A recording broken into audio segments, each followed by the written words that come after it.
Teman-teman, di bulan November ini ada dua hal yang besar akan terjadi. Pertama, pengumuman tentang taper, dan yang kedua ada perlombaan HOTS Championship di bursa IHSG.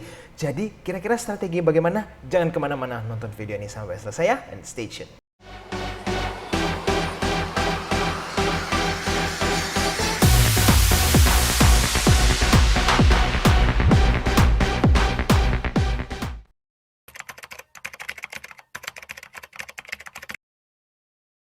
Oke teman-teman, jadi di video hari ini kita akan membahas ya bagaimana sih strategi kita menyikapi tentang pengumuman taper ini. Apa saja yang perlu kita analisa. Dan yang kedua, saya akan memberikan tips and tricks bagi para penonton hari ini. Rahasia scalping itu bagaimana, dan karena kita tahu ada lomba saham, kita bisa melihat ini menjadi sebuah peluang untuk scalping. Yuk langsung saja kita mulai. Nah, bagi para penonton yang baru ketemu channel ini, jangan lupa ya untuk follow Instagram kami AJ Invest di ajinvest.official untuk mendapatkan informasi terbaru seputar saham dan melihat testimoni para member yang sudah bergabung dengan grup premium AJ Invest. Dan hari ini teman-teman juga perlu tahu bahwa pendaftaran batch ke-11 ini sudah dibuka dan ini adalah hari terakhir. Jadi bagi para penonton yang ingin bergabung dengan grup premium AJ Invest bisa hubungi kami di Telegram ya @AJ_Invest_Admin. Oke, langsung saja kita mulai. Nah, teman-teman, pertama-tama saya ingin mengajak para penonton untuk pahami dulu apa itu taper ya. Mungkin saya tidak akan membahas terlalu panjang teknis itu taper seperti apa. Mungkin para penonton sudah tahu. Tetapi apa sih yang perlu kita analisa dengan detail? Yuk kita langsung pelajari ini. Jadi teman-teman, kita akan kembali ke tahun 2013 ya. Pada tanggal 22 Mei tahun 2013, itu Federal Reserve Chair Ben Bernanke itu announced that the Fed would start tapering asset purchases. Jadi pada tanggal 22 Mei itu baru diinformasikan akan melakukan taper. Nah, sekarang kita pelajari pergerakan IHSG-nya dulu ya. Di tahun 2013 seperti apa sih? Nah, teman-teman perlu mengetahui bahwa ternyata di awal tahun 2013 sampai tanggal 17 Mei 2013 itu IHSG terjadi rally yang non-stop dan bahkan breaking all time high ya. Nah, tetapi pada saat taper diumumkan tanggal 22, ya kan tadi saya bilang tanggal 22 terjadi pengumuman, ternyata IHSG mulai longsor selama beberapa bulan. Oke, longsornya ini cukup ya lumayan ya. Sekarang kita pelajari lebih detail lagi ya. IHSG itu ternyata longsor dari yang 5145 menjadi 4169 itu drop hampir 20% dalam kurun waktu 3 bulan. Jadi pada saat pengumuman taper ternyata IHSG itu masuk ke fase downtrend selama 3 bulan. Oke. Jadi teman-teman harus pahami ini. Pada saat sebelum pengumuman taper, IHSG euforia, kenaikan terus terjadi, dan pada saat pengumuman IHSG longsor sebesar 20% selama 3 bulan. Nah, sekarang saya ingin menjelaskan kepada para penonton semua ya, apa sih yang sebenarnya perlu kita analisa dan apa yang terjadi pada tahun 2013. Jadi teman-teman harus tahu ternyata di saat tahun 2013, pada saat pengumuman taper itu US 10-year Treasury Bonds itu terjadi kenaikan yang cukup signifikan. Saya bisa bilang seperti itu. Kenapa? Karena sebelumnya itu US Treasury Bonds itu di angka di bawah 2 ya. Lalu pada saat memasuki bulan Mei ada kenaikan dan pada saat pengumuman harganya itu terus naik bahkan sempat hampir menyentuh 3. Ya, ini di bulan Agustus pada saat IHSG longsor-longsornya waktu itu di tahun 2013. Nah, sekarang kita pelajari bahwa bagaimana sih Treasury Bond di tahun 2021 ini. Ini ternyata ya sekarang kita di poin 1.6 ya pada saat video ini dibuat. Dan ini tidak setinggi pada tahun 2013. Jadi kita perlu analisa lagi nanti pada saat pengumuman apakah Treasury Bond ini akan lanjut naik atau spike setinggi di tahun 2013. Itu hal yang perlu kita analisa pertama. Kedua, kita sekarang memperhatikan interest rates ya. Mungkin ada beberapa investor yang khawatir kalau nanti dinaikin suku bunga pada saat taper itu akan ada goncangan di harga saham IHSG. Kita perlu dulu kaji kembali ya. Di tahun 2013 ternyata tidak ada kenaikan suku bunga secara signifikan ya. Mereka flatline aja.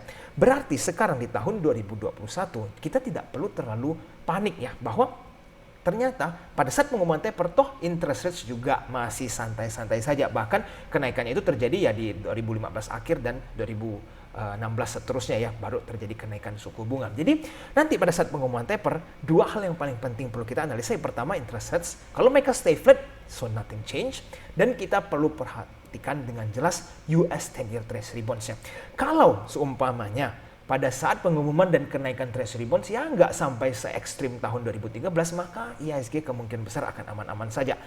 Tetapi kalau nanti tapernya diumumkan lalu harganya mulai spike nih, mungkin yang dari 1,6 jadi 2, jadi 2,5. Nah, itu baru teman-teman perlu waspada. Oke, sekarang kita lanjut. Teman-teman, ini adalah data asing, pembelian asing di IHSG pada tahun 2013. Ini data saya tarik dari tanggal 22 bulan 5 sampai 22 bulan 8. Jadi dari Mei sampai Agustus. Kita lihat ya. Ini adalah net foreign buy di beberapa saham ini. Teman-teman perhatikan value-nya ya. Ini jumlahnya 595 miliar, 200 miliar, dan seterusnya. Sekarang kita compare nih dengan jumlah yang keluar dari IHSG. Kita lihat spektakuler sekali ya. Ini data saya ambil, lihat ya. Tanggal 22 bulan 5 sampai tanggal 22 bulan 8 itu yang exit dari IHSG spektakuler besar. Ya, bayangin BBRI 4 triliun, BMRI 3 triliun, dan seterusnya. Jadi teman-teman bisa melihat perbandingan buy dan sell-nya itu udah jomplang sangat besar. Ini jelas-jelas menunjukkan pada saat dimulai pengumuman taper, asing cabut terus dari IHSG. Oke, ini yang terjadi pada saat tahun 2013. Dan teman-teman perhatikan yang asing masuk ini saham-sahamnya aneh-aneh semua ya. Dan saham yang mereka exit adalah saham-saham blue chip semua. BRI, Bank Mandiri, SMG, BCA, BNI, Pegas, seterusnya. Ini saham-saham blue chip. Oke, sekarang kita lanjut lagi nih teman-teman. Nah, kita perhatikan pada saat IHSG naik di tahun 2013 itu yang saya bilang mereka breaking all time high dari Januari sampai sebelum menjelang pengumuman. Ternyata yang mendongkrak IHSG itu ya juga asing. Lihat ya, ini adalah data yang saya tarik. Ya, asing masuk juga ke dalam saham-saham top 4 banks dan blue chip lainnya. Ada Telkom, Pegas, INTP, ONTR, dan seterusnya. Jadi teman-teman harus mengerti bahwa seberapa besar dampak asing ke dalam IHSG pada saat tahun 2013. Nah, sekarang pada saat tahun 2021 ini juga sama. IHSG ini terjadi kenaikan karena asing bantu dongkrak sahamnya naik. IHSG itu dari 6.300 menjadi 6.600 didongkrak oleh asing. Ya, berapa banyak triliun yang masuk ke dalam. Nah, jadi saya ingin teman-teman mengkaji kembali ya. Kalau nanti pada saat pengumuman taper, yang perlu kita analisa secara khusus ya ini pergerakan-pergerakan asing di saham-saham blue chip yang sudah masuk. Oke, itu adalah strategi yang perlu kita lakukan. Nah, sekarang teman-teman lihat ya, ini tadi saya compare data, di mana ini pembeliannya asing di tahun 2013 dan banding kita dengan jualnya mereka. Ternyata yang jual jauh lebih kecil dibanding net buy-nya. Sehingga ya teman-teman bisa perhatikan ya, nanti di tahun 2021 ini kita perhatikan pergerakan asing masuk keluarnya itu di saham-saham apa saja, itu bisa kita tracking semua di broker activity. Nah, sekarang kita pelajari ya untuk di bulan November ini yang menjelang taper, pengumuman taper. Nanti kalau US interest rate tetap flat atau kenaikannya sangat minim ya 0, sekian persen, itu nggak akan ada pengaruh besar ke dalam IHSG. Kedua, kalau yang seperti tadi saya bilang, pergerakan US Treasury Bonds tidak terjadi kenaikan secara signifikan dan asing tidak keluar dari IHSG pada saat pengumuman taper, maka IHSG akan aman. Oke, sangat sederhana kan? Cuma perlu menganalisa 3 poin ini. Jadi teman-teman sudah bisa lakukan ini semua. Nah, saya juga ingin informasikan ya bahwa sekarang IHSG ini yang berada di 6591. Kalaupun mereka drop, itu mereka ada support kuat di kisaran 6.000. Oke. Jadi teman-teman harus lihat ya pada saat di tahun 2013 mereka bikin all time high. Mereka juga longsornya itu nggak seperti terjadi ibaratnya krisis ya. Kayak 2008 ini kan krisisnya luar biasa sekali, amblas, lalu di tahun 2020 bahkan amblasnya luar biasa sekali. Nah, pada saat taper ternyata IHSG itu longsornya cuma ya 20%. Dan itu pun karena ada support ya di kisaran harganya ini. Jadi kalaupun nanti umpamanya kita IHSG ini 6.500 atau 6.600 dan terjadi longsor, kita ada support kuat di 6.000 dan itu potential drop sekitar 10%. Jadi it's not like super big deal ya, nggak sampai krisis teman-teman ketakutan IHSG sampai akan hancur atau bagaimana. Nggak, taper itu tidak sengeri yang teman-teman bayangkan seperti krisis. Oke, sekarang kita lanjut. Ini adalah data di mana saya tarik dari tanggal 22 bulan 5 sampai sekarang ya. Recent data tanggal 26 bulan 10. Ini kita lihat. Ini kan IHSG baru terjadi kenaikan cukup signifikan ya dari 6.000 yang saya bilang 6.000-an, 6.300 menjadi 6.600 dan sekarang 6.500-an lebih. Itu asing belanja di mana aja sih? Ternyata mereka kembali nih repeat seperti tahun 2013 mereka beli-beli saham blue chip BRI, BCA, Telkom, Bank Mandiri, ASI, UNTR. Ya kan seperti biasa tahun 2013 mereka juga seperti itu beli saham-saham blue chip. Nah jadi sekarang nanti kalau misalkan terjadi pengumuman taper dan kalau asing keluar, kemungkinan besar yang akan mereka cabut ya juga dari saham-saham blue chip ini. Karena memang dana-dana besar rata-rata kalau belanja di IHSG itu ya saham-saham blue chip, bukan saham-saham second ataupun third liner. Jadi teman-teman sudah mulai kan dapat gambaran bagaimana cara analisanya. Jadi mulai dari November, Desember, atau bahkan nanti tahun 2022 ke depan, pada saat taper berlangsung ya kita tinggal nge-track pergerakan asingnya, sesederhana itu. Apalagi khususnya asing yang sudah masuk banyak di saham-saham ini. Kalau saham-saham blue chip ini longsor, ya jelas IHSG-nya akan drop. Tetapi tidak berarti semua saham di IHSG akan rontok semua. Oke? Nah, jadi teman-teman ya seperti yang saya bilang sederhana sekali ya, kalau IHSG itu longsor kemungkinan besar karena ditarik blue chip. Jadi bukan karena saham-saham second atau third liner yang menarik IHSG longsor ke bawah. Jadi kalau nanti pada saat taper berlangsung dan memang asing mau cabut ya paling kemungkinan besar yang kena dampaknya itu ya saham-saham blue chip semua. Jadi yang seperti saya jelaskan kuncinya adalah pada saat pengumuman taper, perhatikan asing ya, berjualan atau tidak di dalam IHSG. Kalau asing tidak berjualan itu teman-teman bisa menikmati window dressing dengan tenang. Karena asing di dalam, lokal bisa saja nge-push saham IHSG naik sehingga semua akan menjadi happy semua. Oke? Nah, sekarang ke bagian yang mungkin banyak penonton tunggu, yaitu saya akan menjelaskan sedikit tentang scalping ya. Kenapa? Kita ada good news nih teman-teman. Di bulan November ada sekuritas Mirai yang mengadakan HOTS Championship ya. Mungkin para penonton juga sudah ada yang daftar dan ikut seterusnya. Nah, jadi sekarang apa yang perlu kita pelajari dengan situasi ini? Tidak setiap hari itu ada lomba seperti ini ya. Ini mungkin 1 bulan atau setiap 2-3 bulan diadakan lomba oleh sekuritas YP ini. Nah jadi pada saat lomba berlangsung, sebenarnya apa yang akan terjadi nih, teman-teman harus pahami ide di belakang ya.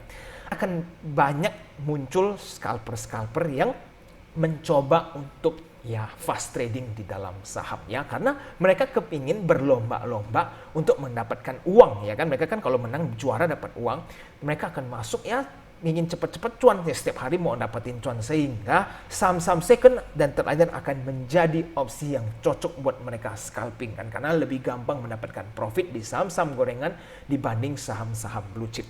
Nah, sekarang ini menjadi sebuah kesempatan buat kita semua ya karena tidak setiap hari scalping itu akan ramai seperti ini. Jadi kalau pada saat lomba dilakukan ini kan rata-rata scalper-scalper akan fokuskan waktu mereka di bulan November ini untuk ya bertrading saham ya. Nah ini membuat pasar scalping akan menjadi besar atau ada lonjakan besar ya. Dari yang mungkin swing jadi pingin coba jadi scalper, yang scalper mungkin akan tambah dana karena fokus dalam scalper dan seterusnya sehingga pasarnya semakin gede. Nah sekarang kalau kita sudah tahu ini menjadi peluang buat teman-teman semua, kita bisa mencoba untuk scalping di bulan November ini ya. Bukan artinya teman-teman sepanjang tahun itu scalping, tidak. Hanya gunakan beberapa momen yang baik untuk dilakukan scalping. Dan kita sekarang pelajari ya. Ini ada beberapa stok yang bisa saya share ke teman-teman untuk bisa diperhatikan nih, khususnya buat para pemula. Ini ada beberapa list saham yang nanti mungkin teman-teman bisa langsung pelajari ya, broker summary-nya, pergerakan bandar-bandarnya seperti apa. Ini saya akan jelaskan beberapa sentimen-sentimen di saham-saham ini. Contohnya ini yang di bagian pertama adalah bank mini ataupun bank digital. Jadi teman-teman harus tahu bahwa semenjak di tahun 2020 itu ada banyak berita-berita yang sudah meliput tentang bank-bank mini ataupun bank digital kan.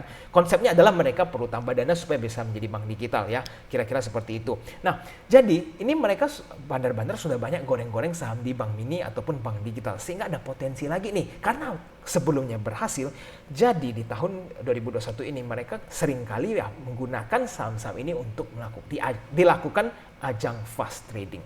Nah, jadi contoh seperti saham-saham INPC, ini kan saham yang sudah cukup disupport, begitu juga dengan AGRS. Lalu kalau BPKP, misalkan BPKP itu ada sentimen Bank Kukmin Bank ya, teman-teman kalau bisa pelajari, ini ada banyak berita tentang Bank Bukopin, nanti pelajari saja misalkan performance-nya atau seterusnya, atau ada news-news baru lagi nih seputar Bank Bukopin. Seperti saham Dinar, Amar ini banyak banget yang suka nih scalping di sini, ataupun BGTG, BEFIK dan seterusnya. Nanti sebenarnya masih ada banyak bank mini ataupun bank-bank sentimen digital yang bisa teman-teman perhatikan secara khusus. Oke.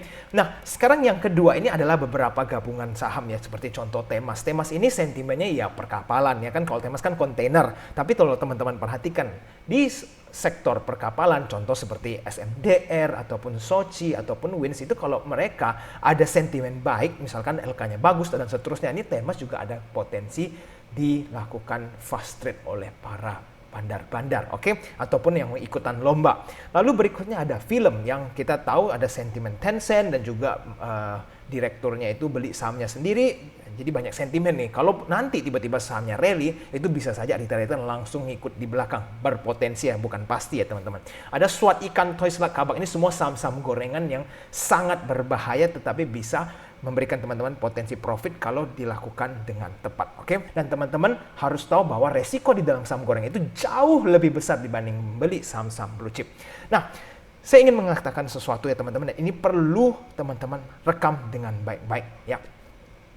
Sangat dibutuhkan disiplin cut loss kalau membeli saham-saham seperti ini. Oke? Sekali lagi, cut loss itu saya harus bilang harus dilakukan dengan disiplin saat membeli saham-saham seperti ini. Kenapa? Kalau teman-teman sangkut di saham-saham gorengan yang nggak jelas seperti yang tadi saya jelaskan ya, mungkin ada beberapa yang mungkin berfundamental bagus, tetapi ada yang sama sekali nggak ada fundamentalnya. Jadi teman-teman harus pilih saham gorengan yang berfundamental baik dan saham gorengan yang tidak ada fundamental sama sekali. Jadi kalau bayangin teman-teman masuk ke sebuah saham yang tidak ada fundamentalnya, ya nggak ngerti itu perusahaan kenapa bisa naik sahamnya atau turun, cuma asik-asik bandar naik turunin, itu kalau teman-teman udah sangkut dan nggak mau cut loss, itu kita nggak ada kepastian kapan bisa keluar. Kalau nggak ada big player masuk atau nggak dijadikan tempat ajang fast trade, itu gimana teman-teman bisa keluar? Investor nggak mau masuk ke saham itu, swing trade juga was-was mau masuk ke saham itu, scalper juga sudah pada exit, teman-teman akhirnya sangkut di pucuk semua.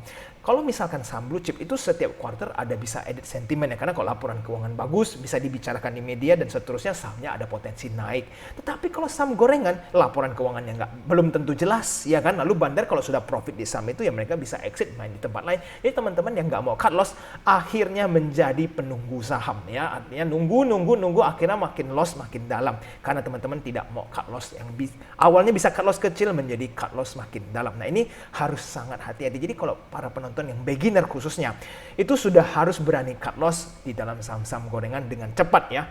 Oke, sekarang kita lanjut. Ini yang akan saya bagikan untuk pada penonton semua hari ini ya. Template beginner how to scalp in IHSG. Ini ada 7 poin sederhana yang teman-teman bisa ikuti. Saya akan mulai dari pertama, yaitu saham yang sudah naik lebih dari 7% itu harus hati-hati. Maksudnya apa ya teman-teman? Kalau teman-teman nanti pada saat melakukan screening saham, ya kan, ada sebuah saham A, kalau naiknya itu sudah lebih dari 7%, itu teman-teman udah harus waspada kalau mau masuk ke dalam saham tersebut. Karena risk rewardnya sudah semakin berbahaya. Kebayang nggak kalau misalkan teman-teman lihat sahamnya 7%. Lalu teman-teman HK, sahamnya balik bukan cuma ke 0%, tetapi tiba-tiba menjadi ARB. Itu kerugian teman-teman sudah berapa? Pertama, ya kan? Lalu, kalau kenaikannya sudah mencapai 7%, biasanya banyak bandar-bandar itu sudah mengakumulasi di harga bawah. Jadi mereka itu sudah siap-siap berjualan sehingga teman-teman yang jadi pencuci piring di saham tersebut. Nah, jadi saya akan bagikan tips sederhana ini supaya teman-teman tahu kalau sahamnya sudah naik 7%, itu sudah harus hati-hati. Apalagi kalau sudah plus 15% atau yang 20% mau mencapai ke arah, itu kalau teman-teman nggak pasang stop loss, dia dari 20 longsor ke bawah, kerugian teman itu akan sangat masif dan buat teman-teman akan secara psikologi terganggu. Oke? Ingat ya, kalau pada saat screening saham, kalau sahamnya sudah lebih dari 7%, itu sudah harus hati-hati kalau baru mau masuk. Oke, sekarang kedua. Lebih baik main di saham gorengan yang volumenya besar daripada kenaikan tinggi tapi volumenya kecil. Oke, ini sangat penting ya teman-teman. Kenapa? Karena pada saat kalau sebuah saham yang volumenya tipis, itu dana yang dibutuhkan untuk memarkup saham itu kan kecil, ya kan? Sehingga kalau nanti big money keluar di saham tersebut, sahamnya bisa longsor dengan sangat cepat. Makanya kalau mau beli di volume kecil ini sangat berbahaya karena resikonya ini tidak ada pembatas ataupun checkpoint yang mensupport harganya sebelum longsor. Beda dengan saham yang kalau volumenya besar, teman-teman bisa perhatikan ya di order book. Kalau nanti di order booknya di bagian bidnya itu banyak antrian, ya kan, apalagi antrian itu beberapa sekuritas bermacam-macam orang. Itu jadi sahamnya kalau pada saat mau mulai longsor itu banyak yang nahan sehingga kerugiannya itu bisa berhenti di checkpoint ini sehingga teman-teman ada waktu untuk berpikir cut loss. Karena kalau sahamnya tipis, mau cut loss pun sulit, belum tentu barang-barang teman-teman bisa keluar semua di satu harga tersebut. Oke. Jadi kedua adalah pada saat mau melakukan scalping, pilih volume yang besar bukan volume yang kecil, dan juga order booknya ramai dibanding order book yang kecil. Karena saham ramai dan saham sepi dua-duanya bisa naik besar. Oke, jadi jangan kejebak di saham-saham sepi. Ketiga yang tadi saya ingatkan terus-menerus yaitu stop loss 5%. Ini wajib no nego sama sekali ya. Maksudnya apa? Kalau teman-teman beginner, itu nggak perlu pikir banyak. Kalau sudah koreksi 5% di saham scalping, langsung cut loss. Nggak usah pakai timbang balik A, B, C, dan seterusnya. Saya ingin jelaskan dari sisi psikologi ya teman-teman. Ini biasa terjadi beberapa menit pada saat teman-teman melakukan trading. Seperti apa? Contohnya seperti ini. Kalau teman-teman pada saat minus 5% tidak langsung cut loss, menimbang banyak ini dan itu, yang terjadi di dalam pikiran teman-teman itu apa? Pertama, biasa retail ini akan mencoba meyakinkan diri sendiri dengan hal-hal yang tidak jelas. Contohnya, misal teman-teman beli saham A, B, C, D ya, saya nggak akan sebut satu saham. Lalu teman-teman Google nih, berita A, B, C, D. Teman-teman bacalah berita-berita yang positifnya untuk menyejukkan hati ya. Karena berharap bahwa oke, sementara sahamnya memang koreksi, tapi siapa tahu dengan sentimen ini teman-teman bisa keluar dengan profit. Jadi teman-teman bacalah sebanyak-banyak artikel untuk menenangkan diri. Pertama.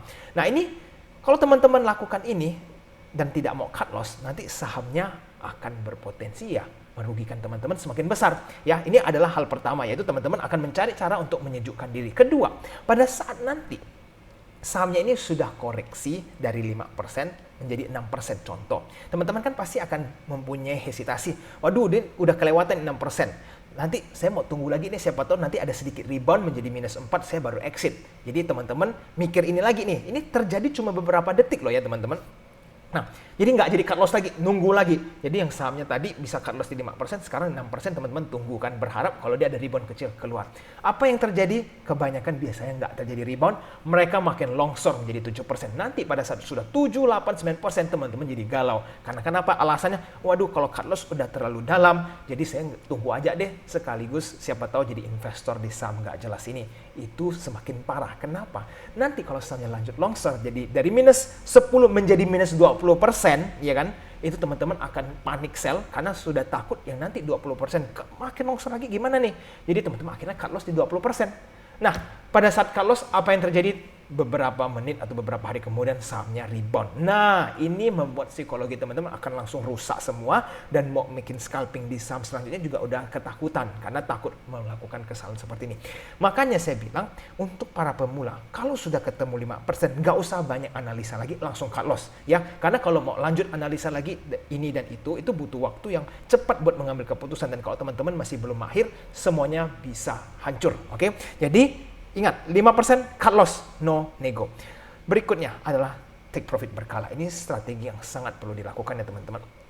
Kenapa kita harus TP berkala? Supaya ini mensupport psikologi teman-teman semua. Contohnya apa? Kita beli sebuah saham, ya kan? Misalkan ada saham A, B, C, D ini harganya 100. Teman-teman beli, dapat semua nih harga ini. Lalu, pada saat sahamnya rally menjadi 5%, itu kalau teman-teman misalkan ya, jual semua 100 ini. Lalu teman-teman lihat sahamnya ternyata dari 100 menjadi 105, kan teman-teman tadi udah cuan 5 poin.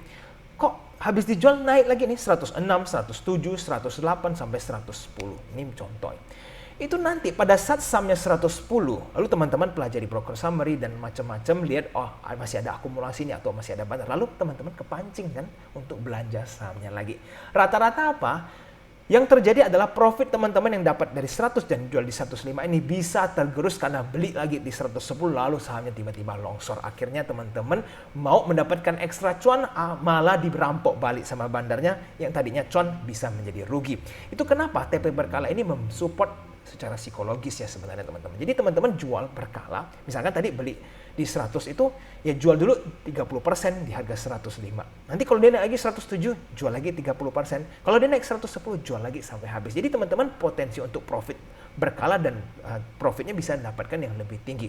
Tapi kalau misalkan pada saat naik ke 105, profit taking 30%, ke 107 dia naik 30%, teman-teman profit taking 30% lagi. Tapi lalu setelah itu turun, ya nggak masalah, tetap exit lagi sisanya. Jadi kita nggak perlu incar pucuk jualan maksimal ya, karena kita nggak pernah tahu saham itu akan naik seberapa banyak. Makanya ini adalah strategi yang teman-teman bisa ikuti khususnya buat beginner. kelima, teman-teman hati-hati dengan broker YP dan MG ini ya. Maksudnya apa? Jadi pada saat teman-teman nanti lomba, kemungkinan besar YP dan MG ini akan muncul di banyak saham-saham gorengan. Nah, apa yang harus teman-teman hati-hatikan ya? Maksudnya yang harus menjadi alert atau waspada. Itu di saat situasi di mana kalau average price-nya si YP itu di bawah current price, oke? Jadi kita kembali lagi menggunakan contoh. Misalkan saham ABCD tadi 100. Lalu teman-teman lihat dia sudah naik menjadi 105. Teman-teman baru lihat saham itu ya. Kebetulan pas screening, oke saya baru ketemu saham ini, harganya sudah 105. Pada saat lihat broker summary, itu ternyata ada YP dan MG di dalam, ya kan. Tetapi average price mereka itu di 102 seumpamanya. Teman-teman masuk nggak?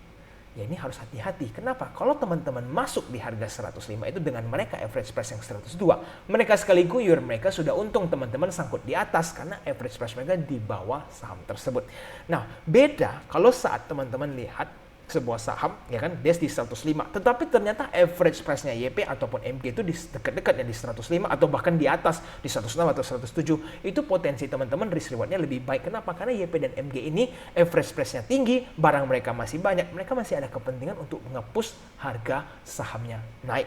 Oke, karena mereka butuh exit juga. Kalau mereka nggak exit semua saham ini, nanti kalau sahamnya udah keburu turun, ya mereka malah yang rugi. Oke, jadi itu adalah teknik yang perlu teman-teman perhatikan, khususnya buat YP dan MG ini, karena mereka ibaratnya adalah trader-trader scalping yang paling cepat-cepat dan mereka in and out dengan sangat cepat. Jadi teman-teman harus waspada ya, jangan gampang kejebak oleh YP dan MG ini. Nah, lalu berikutnya keenam. Buy saat pullback, bukan saat rally ya teman-teman. Jadi kita harus pahami bahwa kalau saat saham terjadi pullback, itu entry point buat para scalper. Maksudnya apa? Pullback itu bagaimana sih?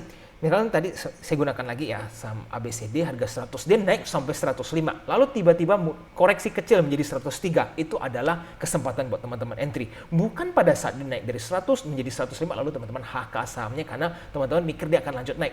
Itu resikonya jauh lebih besar. Kenapa?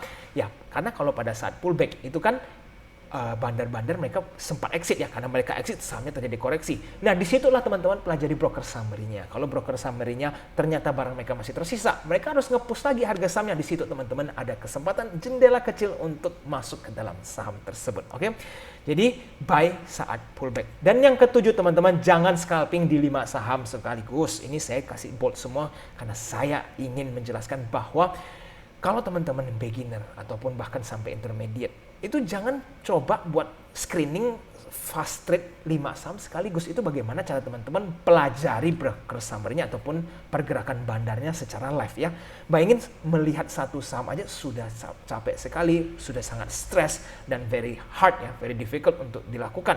Apalagi teman-teman mau coba pelajari 5 saham, itu teman-teman ibaratnya cuma hoki-hokian ya, beli 5 saham, 5 gorengan berharap ada 3 cuan, 2 cut loss, ya nggak apa-apa. Itu teman-teman nggak belajar apa-apa, cuan pun nggak belajar, rugi apalagi udah rugi nggak belajar lagi. Jadi lebih baik kalau teman-teman mau fokus scalping itu pelajari satu saham ya, pelajari pergerakan in and out-nya, misalkan siapa bandar-bandar yang in and out ini. Jadi teman-teman tahu ritme pembelian dan penjualan mereka sehingga teman-teman bisa melihat average price mereka. Di situ teman-teman lebih gampang mencari celah untuk masuk. Jangan sampai mau untungnya di banyak saham akhirnya malah nggak ada untung sama sekali.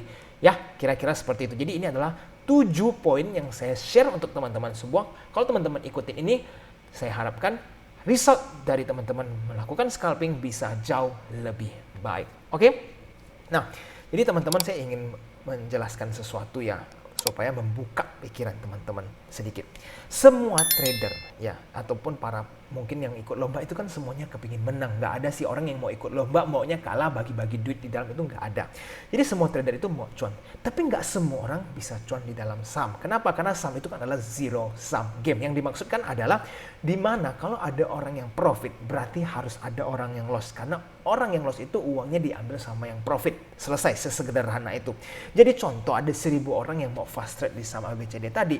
Yaitu semua orang 1.000 ini mau kepingin cuan semua. Tetapi kenyataan yang akan terjadi adalah hanya akan ada ya sekitar 100 orang yang cuan. 900-nya ini uangnya diambil sama 100 orang ini karena mereka lebih paham analisa dan mereka lebih cepat. Dan itu sudah sangat lumrah di dalam dunia saham. Yang sisanya ya yang rugi-rugi ini. Nah, jadi teman-teman, kalau kita sudah tahu situasi ini, dan sudah banyak scalper teman-teman dengar sudah cuan, mereka sudah profit taking. Berarti teman-teman ini adalah di losing position ya. Jangan lama-lama lagi di dalam saham tersebut ya teman-teman, exit kembali. Exit dari saham tersebut, ikuti lagi, cari lagi saham lain yang berpotensi. Karena yang sudah cuan ini jarang akan masuk ke saham yang sama karena mereka tahu sudah banyak yang sangkut di dalam. Bayangkan kan kalau misalkan 100 orang ini sudah cuan dari yang 1000 tadi ya saya anggap. Ini 100 orang mereka sudah cuan di saham A. Dan mereka kalau sudah cuan berarti kan ada 900 orang yang lagi floating loss di dalam saham ABCD tadi.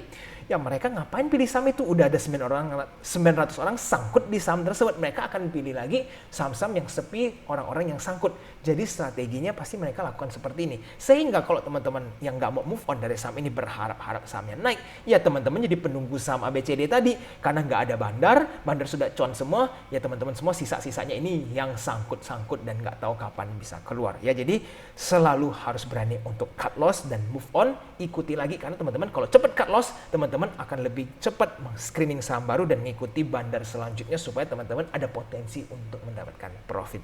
Oke, kira-kira seperti itu.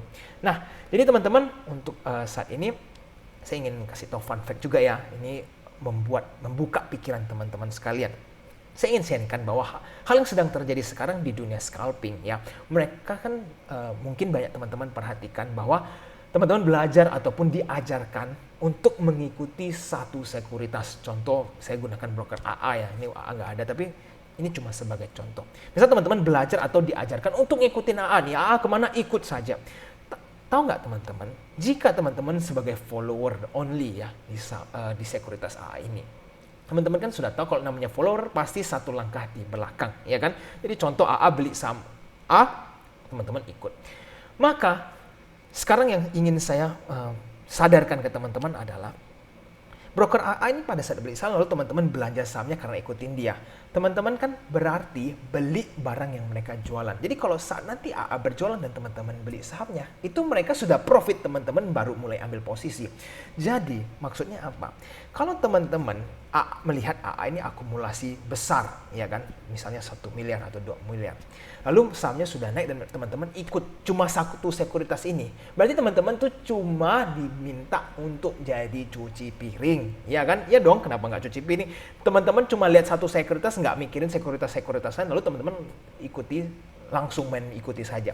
Jadi teman-teman beli, mereka jual, selesai, teman-teman jadi tempat penjualan mereka. Sekarang saya kasih contoh.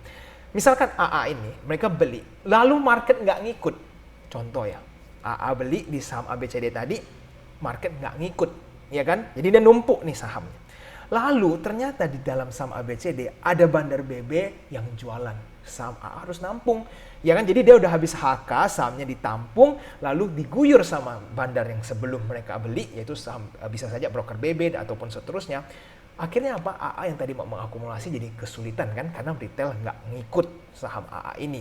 Jadi ya teman-teman harus tahu bahwa kalau mengikuti hanya satu sekuritas itu sangat berbahaya. Karena mereka keluar, teman-teman sangkut, kalau teman-teman nggak ada yang ngikutin, ya jadi giliran teman-teman yang nyangkut di saham tersebut karena A sudah exit. Jadi kalau tips dari saya adalah perhatikan di satu sekuritas yang jangan didominasi oleh satu sekuritas saja. Kalau saham ABCD ini misalkan ada minimal 2 sekuritas, contoh AA dan BB atau AA dan ZZ gitu kan. Ini mereka berdua saling beradu. Nah, teman-teman ada potensi untuk lebih aman melakukan scalping di saham tersebut karena mereka big money saling mengadu di dalam saham tersebut. Tapi kalau cuma satu, itu akan sangat beresiko untuk teman-teman semua. Oke? Baik, video hari ini saya sudah jelaskan sangat banyak untuk para penonton semua bagaimana cara scalping yang benar untuk beginner ya.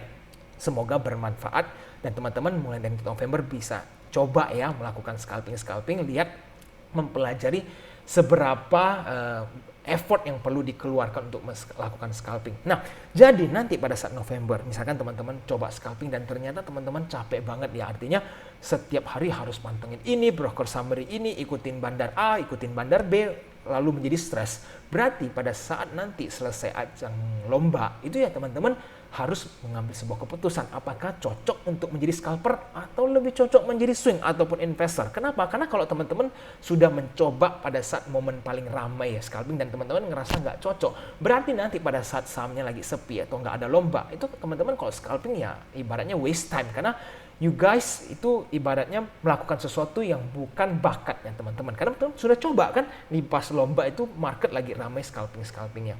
Nah, ingat saya selalu pernah bilang bahwa mendapatkan cuan di saham itu nggak harus melalui scalping, bisa menjadi swinger atau menjadi investor. Jadi teman-teman find your ability atau find your talent di dalam saham. Oke, itu penting. Nah teman-teman, ini ada 4 video yang cocok buat teman-teman pelajari ya. Pertama, cara mempelajari bandarmologi ataupun mengerti tentang red issue, dan juga cara menyontek manajer portofolio, manajer investasi, dan yang keempat saham-saham yang terafiliasi dengan Gotoh. Ini semua akan saya cantumkan linknya di kolom deskripsi di bawah supaya teman-teman bisa belajar banyak dari channel AJ Invest. Oke teman-teman, videonya sampai di sini dulu ya. Jika teman-teman merasa bermanfaat, jangan lupa untuk tekan tombol like-nya dan subscribe channel AJ Invest supaya tidak ketinggalan dengan informasi terbaru seputar saham. Sampai jumpa di video selanjutnya. I'll see you again next time. Bye-bye.